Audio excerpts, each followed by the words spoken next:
we found a not so ordinary cafe here sa Mabolo. Pwede ka makaduwa og mga remote controls nga lain-lain nga klase ni mga pick-up, ni mga dump truck, naabad yung mga backhoe.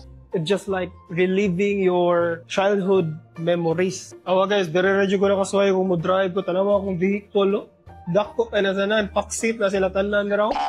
Panglidsa na na to, pero road rage tirada.